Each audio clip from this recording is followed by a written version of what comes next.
It started on a Tuesday. The kind of Tuesday where the sky seemed permanently stitched with gray clouds and the streets were slick from a slow, relentless drizzle. I was driving home from work, tired, frustrated, and hungry. The heater in my car was broken, and every red light seemed longer than the last. I just wanted to get home. But then I heard it. A faint sound. I was stopped at a quiet intersection near an old, half-abandoned industrial area, somewhere no one really goes unless they have to. The wail pierced through the muffled hum of rain on my windshield. At first, I thought it was just my imagination. But there it was again, a high-pitched, desperate cry. It wasn't a baby. Not a human baby anyway. It was something else. Helpless. Alive. I rolled down the window, letting in the cold, damp air. The cry became clearer. It was coming from the alley just ahead. Everything in me said to keep driving. It was cold, it was wet, and it was getting dark. But something stronger told me to stop. I pulled over, turned on my hazards, and stepped out into the rain. My shoes sank slightly into the soaked pavement as I walked toward the alley. The sound grew louder, sharper, urgent. My heart thumped harder with every step. The alley was narrow, flanked by brick buildings with graffiti-covered walls.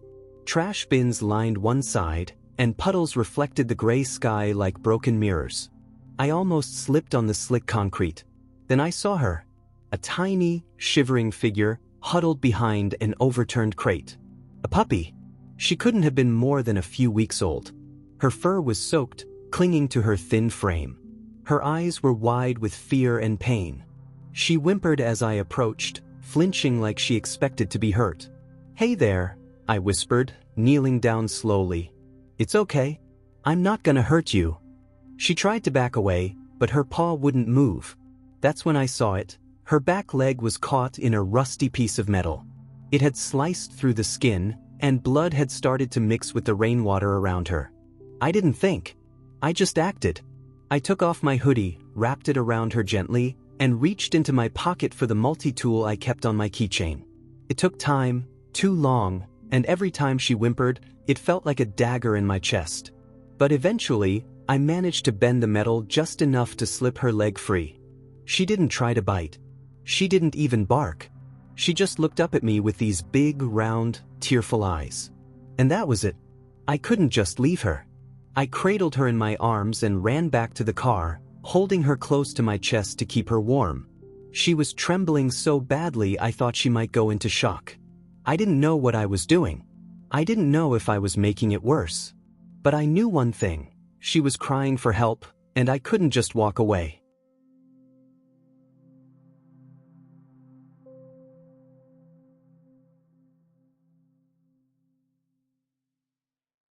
I drove with one hand on the wheel and the other cradling her against my chest, my hoodie slowly soaking through with blood and rain. Every pothole made her whimper. Every turn of the car felt like it might jolt her too much. I kept whispering things I don't even remember, comforting nonsense, really. But maybe she understood. Or maybe she just knew she wasn't alone anymore. I didn't head home. I drove straight to the nearest emergency vet clinic I could remember. It was 20 minutes away. Felt like an hour. When I got there, I burst through the doors, holding her like a piece of fragile glass.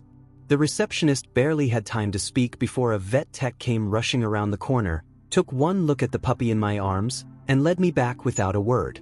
They whisked her away from me, and for a moment I stood there, empty-handed, soaked, and numb. "What's her name?" someone asked. I paused. "I don't know," I said. "I just found her." They nodded. "We'll call her Jane Doe for now." Jane Doe. That didn't feel right. Not at all. They told me they'd update me after the examination. Told me to wait. So I sat in the corner of that sterile room, staring at my muddy shoes and dripping sleeves. The minutes crawled. Then came the update. "She's lucky to be alive," the vet said. "The wound on her leg was deep, but no bones were broken. She's dehydrated, underweight, and terrified, but she's strong." They wanted to keep her overnight. Start antibiotics. Monitor her. And then they asked a question I hadn't even thought about. "Are you her owner?" I hesitated. I wasn't. Not really. But I also couldn't bear the idea of her going back out into the world alone. I am now, I said. The next day, I picked her up. They had her wrapped in a little blanket, and when the vet tech handed her to me, she didn't flinch this time. Her eyes met mine. Still afraid, still unsure, but there was something new in them now. I named her Rain, because she came into my life through a storm. And maybe, just maybe, we could both grow from it. The first week was rough. Rain wouldn't eat unless I sat nearby. Any sudden movement made her hide under the couch. She wouldn't go near the door. Didn't bark. Didn't whine. She just watched quietly, as if waiting for everything to fall apart again. But I was patient. Every night I sat beside her, inching closer. I read books out loud, just so she could hear my voice without needing to understand the words. I left treats near her and walked away. I let her come to me, on her terms. And slowly, painfully it worked. One night, I fell asleep on the floor beside her blanket. And when I woke up, she was curled against my side, fast asleep. That was the first time I cried. Really cried. Not because I was sad, but because I knew then that she was starting to trust me. We were healing. Together. And yet, something told me Rain's story wasn't over. That scar on her leg was just the surface. There were questions no one could answer. Weeks passed. Where had she come from? Rain's limp improved. Why was she out there alone? Her fur began to grow back. And who, soft or what, and fluffy, had left her to die? Hiding the scar like it was a forgotten battle wound. She no longer flinched when I reached out. No longer trembled when I turned on the vacuum.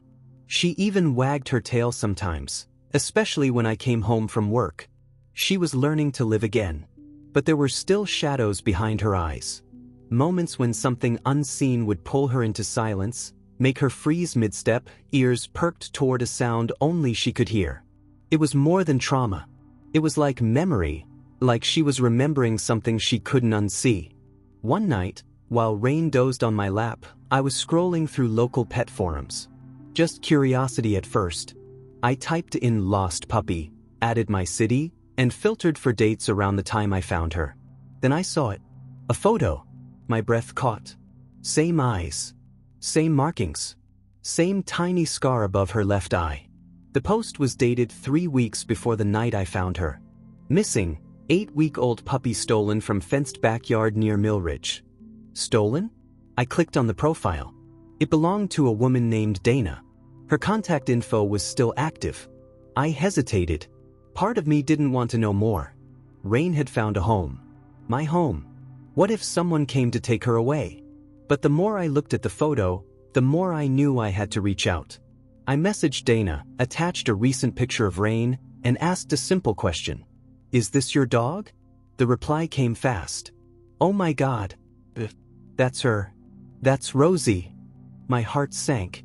Rosie. Rain had a name before she ever met me. A whole life I knew nothing about.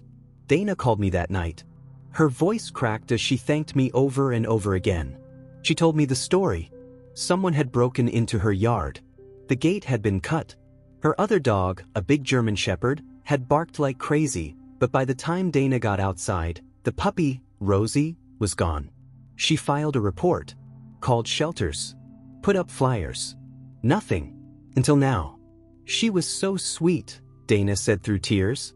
Barely old enough to eat solid food. I thought I'd never see her again.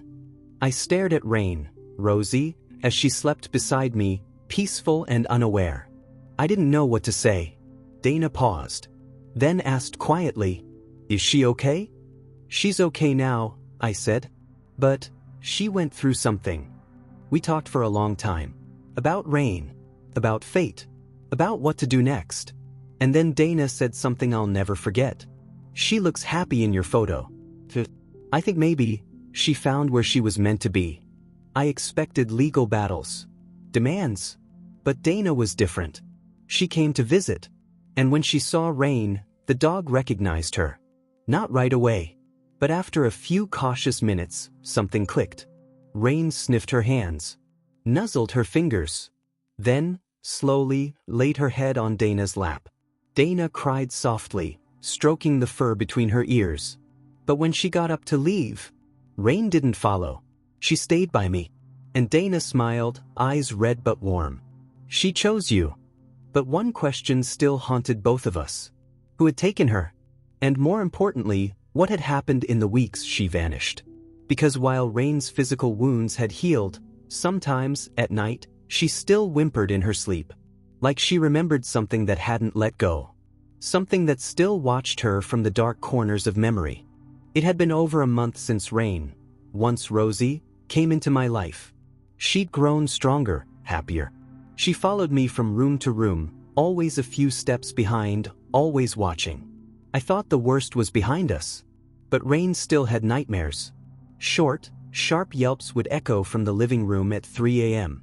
I'd rush in to find her thrashing in her sleep, legs twitching like she was trying to run.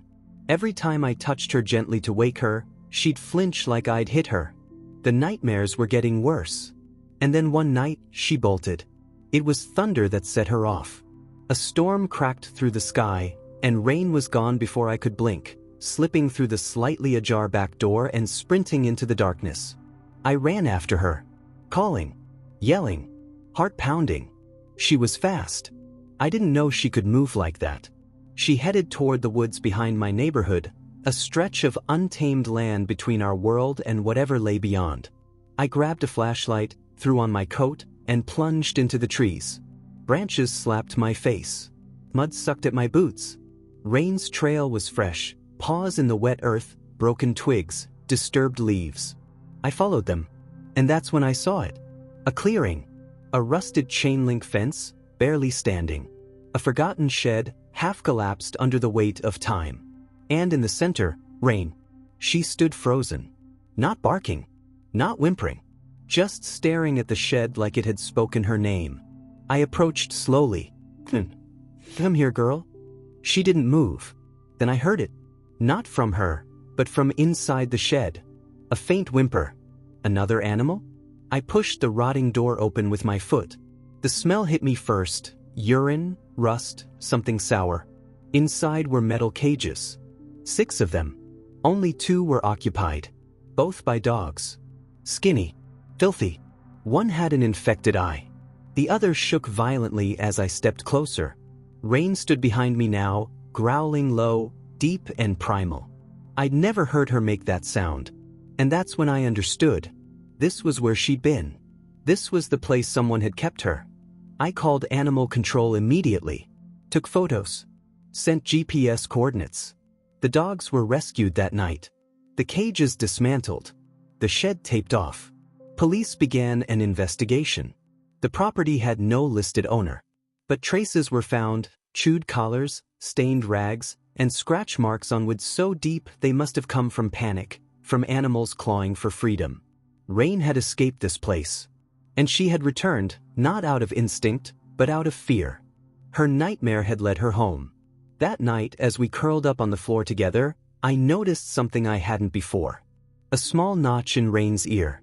A scar I'd overlooked. I ran my fingers over it gently. How many others had passed through that shed?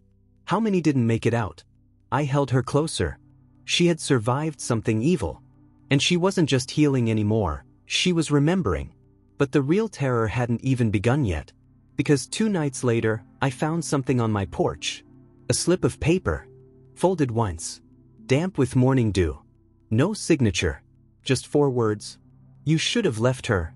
I read the note twice. You should have left her. The words were hand-scrawled in uneven strokes. Jagged, deliberate. Not something printed or typed. The ink had bled slightly from the morning dew, but it was still legible. Still menacing. I looked around, heart racing. Nothing but morning stillness. Damp sidewalks. Birds just starting to stir. But someone had been here. Someone had stood on my porch in the night, close enough to leave a message, and maybe more. I stepped back inside, locked the door behind me, and checked every window. Every latch. Then I turned to Rain, who sat at the edge of the living room, staring at the door with those wide, trembling eyes. She knew. She knew he was back. I called the police. They came quickly this time because the note turned the case into something else. No longer just a report about an abandoned shed or rescued dogs. Now it was personal. They dusted the note for prints. Walked the perimeter. Asked questions. I gave them everything I had. But they didn't find anything. just more fear. That night, I didn't sleep. Neither did Rain. She lay on the floor beside my bed, alert, stiff, her ears twitching at every sound. And I kept the lights on. All of them. At 3:17 a.m., she barked. Not a whimper. Not a growl. A sharp, fierce bark that cracked the silence like lightning. I jumped up. She stood at the window, tail rigid, staring out into the backyard. I looked too. Nothing. But then, at the edge of the woods, a figure. Still watching. I blinked and it was gone. Just like that. I filed another report. Installed cameras. Bought motion sensor lights. But no one ever came close again. Not physically. They didn't have to. The message had been delivered. I had something they believed didn't belong to me. Rain changed after that. She became more protective. Slept by the door. Followed me to the bathroom. She didn't trust windows. Didn't trust shadows. But with every passing week, her eyes softened again. Her tail wagged a little more. And the nightmares started to fade. Because slowly, the distance between who she was and what she'd survived grew wider. And love filled the space. It's been a year now. Rain is bigger. Stronger. Happier. She plays fetch. Barks at squirrels. Curls up next to me when I write at night. She trusts again, not just me but life. And every once in a while, I take her to the edge of those woods. Not to walk in, but just to stand. Together. To remind her, and myself, that we don't run from the dark anymore. We face it. Because she was crying for help. And I didn't walk away.